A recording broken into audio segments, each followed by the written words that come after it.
Hey y'all, good morning. Hope y'all are doing all right. I wanted to make my Saudi Sunday open tag video today because I've never participated in that. But first things first, I did want to kind of just wanted to chat with y'all, be upfront with everybody, right? So I want to kind of like sage the room a little bit because I've been feeling like in a weird way as of late, um, just about how my channel is kind of running right now and like my own kind of image basically. I don't want to ever appear to you guys that I'm trying to like constantly be selling you anything or constantly like pushing you in any kind of direction or that kind of thing basically, because that's not why I came on here. That's not why I tried to join this community, and I'm still very, I'm very grateful every day that everybody has been as supportive and accepting as they have. But for anybody who might think otherwise, um, like me doing the slips and things like that, that's like purely that only is there.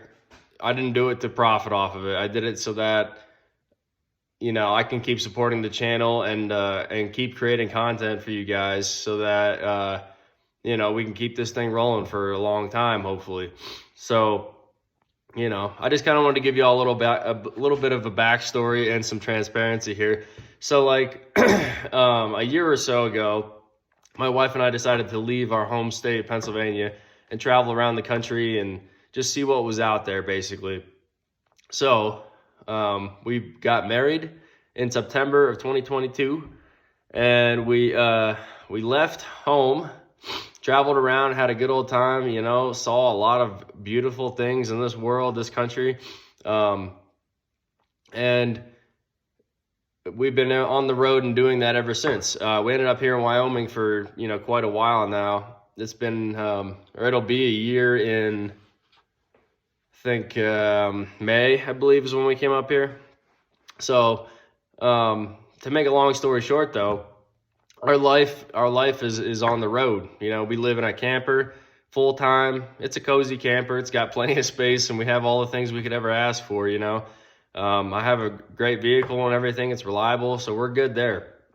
But I've always had that longing to pretty much. I always wanted to make something. I wanted to be a creator, YouTube wise, and with my hands as well. But like the YouTube thing, we talked it over and things and wanted to talk, or we talked about doing a like a travel channel basically.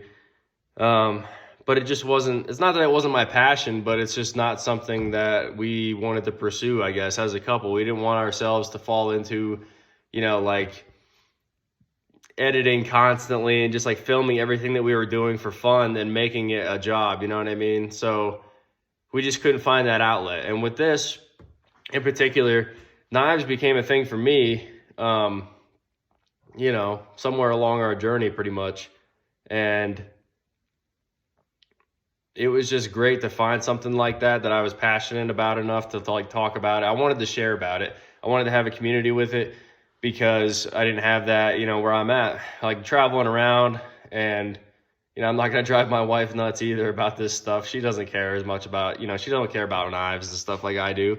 So I'm not going to drive her nuts about it either. So it's just something that it's been great to like have experience with. And I've been into it long enough now. I know a little bit at least what I'm talking about. And so, yeah, it's just great to be able to share that kind of hobby and like communication with others who are also into that stuff. It means the world to me. That's why I do this, is so that everybody can all chat about it. You know what I mean? We can all get together or do this kind of open tag deal and talk about the knives we like or talk about the things that we like to do, things like that. So anyway, I just wanted to kind of like have a little chat about this. I don't ever want you guys to feel like I'm doing this to profit off of it, or that, YouTube doesn't pay me. I have no monetization on or nothing like that. I do this just because I want to, because I want to, be in touch with other folks who are like-minded as I am. And the leather thing is something that just kind of came up, where it's something I can make with my hands, something I like to do. Like, I was more into woodworking and things before that, but living the life that I do, I can't exactly carry around a table saw on my back seat and, you know, and all these tools and all that kind of stuff and have like a whole workshop to do that kind of stuff. But the leatherworking stuff, you know, it's small. I can fit it underneath one of my dinettes, you know, in the storage. So it's just nice to have something small, but I can still be creative is number one for me. I like to be creative with things that I'm making or doing or putting any time into. So that's, you know, a huge thing for me basically, is that I'm able to do a little project like that on the side. It helps the channel. So it helps me express myself more. It just kind of like cycles around, if that makes sense. And I wouldn't be doing this stuff without a lot of these good folks on the community like you, I'm going to name a couple here, but Richter and Erica's EDC were the two that got me into this and like kind of like changed my mind that you can do this, you know, you can come on here, come on in, join, more the merrier, you know what I mean? and see what the community has to offer and, you know, just kind of make your spot, you know, make your camp where you want. And I'm forever grateful for them too, because they've both been super, super nice, and just supportive, and yeah, they're good folks. And then I got Terry's Knives and Man Stuff, who really pushed my channel further and further. Congratulations on 2,000, by the way, Terry. That's awesome, man. I'm really, really happy for you, and I'm glad that you reached that milestone recently, and you know, you enjoy your day. Count your victories, right? But yeah, man, without him, I don't think I would have gotten any publicity to begin with, man. He was like my first comment, I think. Telling me I was doing a good job and that, you know, I should keep doing it. So here I am. All right. Well, anyway, I'm going to get out of the emotional, side of this, I guess, because it's just been weighing on me. It's just something I wanted to talk about, and I hope y'all understand. And I appreciate everything that y'all do for me, for sure. It's been wonderful. So anyway, I'm going to change over. We're going to go tabletop, and then we're going to do the Saudi Sunday, all right? All right. All right, so we're at tabletop mode here. Excuse me. Y'all have seen this one before, but here's my first Sodbuster. And this is one that I picked up off eBay. The dude... I feel like I overpaid a little bit for it, but it is a really pretty knife. It's got some brass pins in there, some brass liners. She's carbon steel, of course. Let's see if I can capture it. There it is. You can kind of see the CS in there. 6137 USA. Now I've added these teeners on here over time now, quite a while, between fruit and dinner and things like that. It's a beautiful Sodbuster. I love this thing.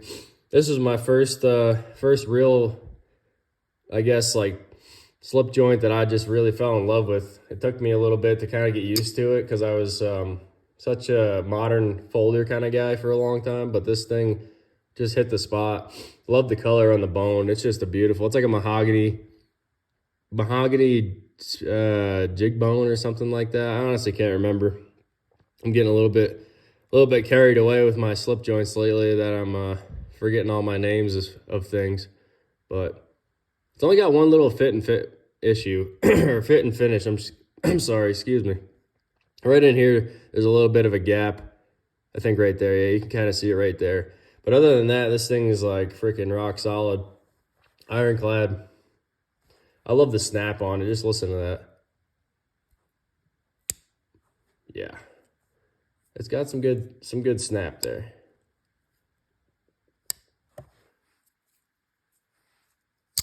Bam.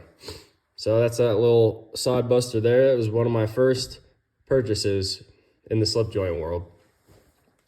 And then in my little homemade slip here that I made, this is my very first slip that I ever made right here. It's a little bit wore up already, but the veg tan is kind of wearing in pretty nice. Not gonna lie, digging it. It's got character, you know. I've already spilled some stuff on there. I think this was actually apple juice or something from one of the days. I had my knife sitting on it. I tried to restamp this because I originally had grooved out an XX for case, but I kind of decided that I wanted the GEC to fit in here, and I'm going to make a new one for the case. But anyway, without further ado, here's my second entry, my 71 green micarta bullnose from Great Eastern Cutlery. Now, I did say I was going to try to clean off some of these patiners and things on there that the guy before me did. And I sort of got some of it, but I'm not, I'm no metalsmith here. You know, I can't freaking figure out exactly how to do it. If you got any tips for me, let me know. But I can't get them off real easy. And I don't have like a buffing wheel or any of that kind of stuff. So I do everything by hand if I do any kind of cleanup. But she's a beauty. I absolutely love that micarta on there. It's just such a freaking great feeling. It has a rigid texture to it, just a bit. You can feel the grooves in it. The pivot is also one of my new favorite things from Farm and Field. This is my first Farm and Field knife from them, but I just love the style of it. It reminds me of the back of like a 22 casing or something like that. You know, I don't know. It just has a cool deal to it. It gives it like a nice rustic feel, I guess you would say.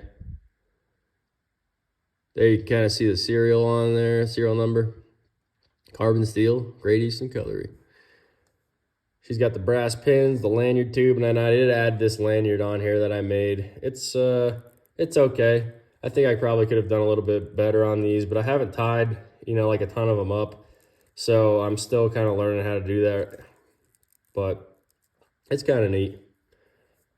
She's got a better snap to it now. Last time I talked about this thing, it had some gunk in the pivot section, so I went ahead and cleaned that out with I think it was like a little bit of alcohol and like a swab or something like that, and I got it out of there.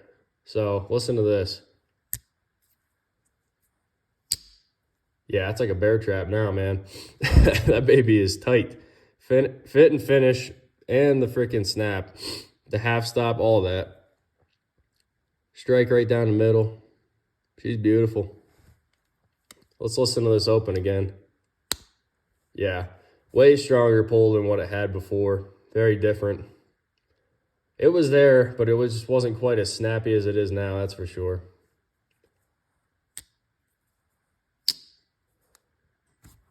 All right, one more time. I just gotta. Bam. Yeah. Let's open this guy up. All right, so there's my two snappy soddies, man, on Sodbuster Sunday. They're two of my favorites in the collection, honestly, in my slip joints. They're just unique in their own way, you know. This is classic for me, and this is like, you know, you could say like a modern traditional or whatever you want to say. It's a traditional still, but it's done in a great, you know, modern fashion with newer tools, you know, and features mainly. The half stop just gets me. That's why I love this one so dang much. It's a beautiful thing.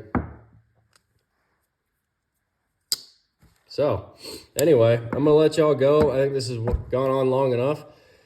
Thanks for listening to me ramble a little bit. I hope y'all comment down below. Let me know what you're up to today, what you're thinking. Show off them Sodbusters too. Obviously, I'm going to check out some other people's on the open tag. And yeah, y'all have a wonderful Sunday. Hope you and your family are doing well.